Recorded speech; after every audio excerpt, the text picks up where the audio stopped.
Okay, this is doing brake shoes on a 1967 F-250 with the 12 by 2.5 inch Bendix drum brakes. This is the front, but the procedure is basically the same for the rear, with the exception of the parking brake, which this obviously doesn't have. I've done a little bit of preparation here. I put a new wheel cylinder on, put anti-seize on all of the contact points where the metal of the brake shoes is going to touch the backing plate, and installed these curved nails from the back end to attach the brake shoes to. I've also installed the pin for the adjuster, self-adjusting ratcheting mechanism, and the cable guide here. If you're not sure which is which, the brake shoe with the longer friction material is going to be your rear brake, and the rear brake will be the one that the self-adjustment stuff attaches to. Now the brake shoes are held on with hold-down springs, which are specific to each side. So the red spring is going to work with the back brake. It's going to go like that, with the hook pointed down there, and the coils of the spring above the hole here. So to install this, you hook it around the nail,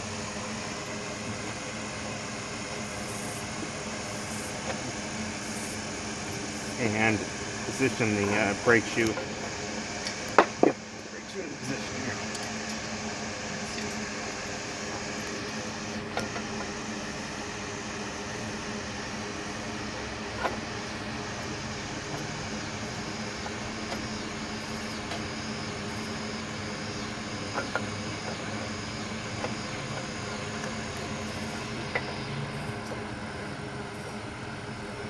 Whoops.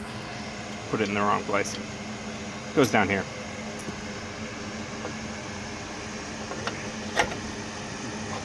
It's not much easier when you put it in the right place. So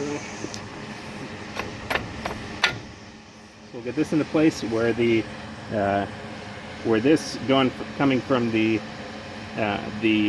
wheel cylinder latches in here, and this semicircle touches the backing plate there. I'm going to repeat the same thing on the rear, or on the front side, sorry.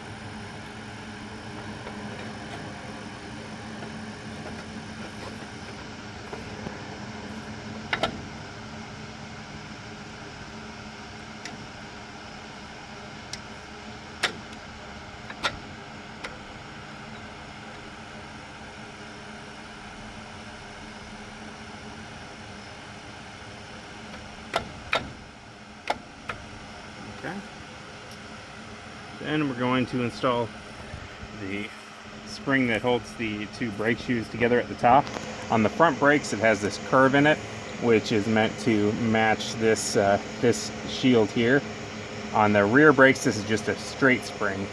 So that's the only difference spring-wise between the front and rear. So we'll just hook it in on one side. Get some pliers.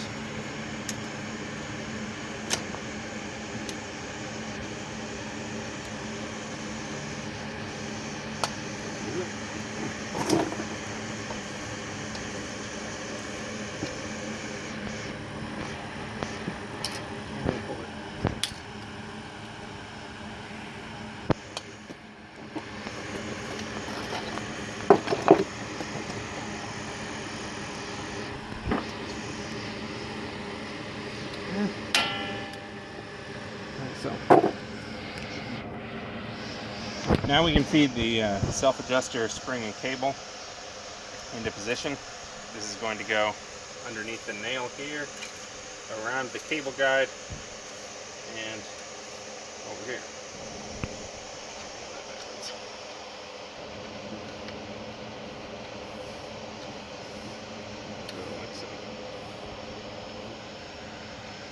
Alright. Now we need to assemble the ratchet and spring. So this goes over the pin.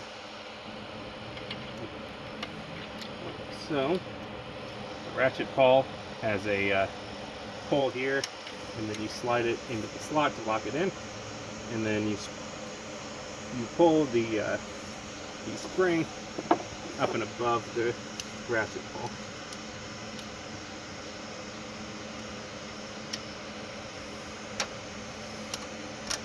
Like so.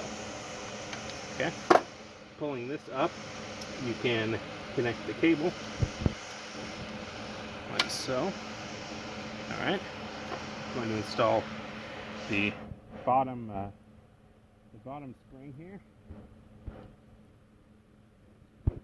Same way as the top, but it's a much lighter spring, so it's easier to do.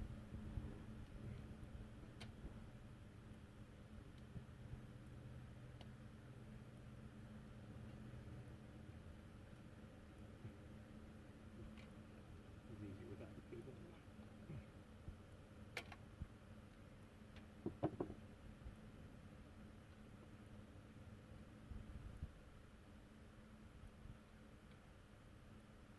We're almost there. We're going to install the self-adjuster. First we're going to turn it in so that it's at its shortest length. Going to make sure that the cross portion here is straight up. Fit into the brake shoe.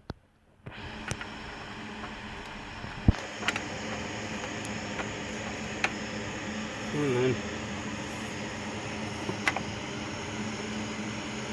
place. So, and that's pretty much all there is to it. We're going to need to put the spring to retain the self-adjuster, or the clip to retain the self-adjuster cable, but other than that, that's all done.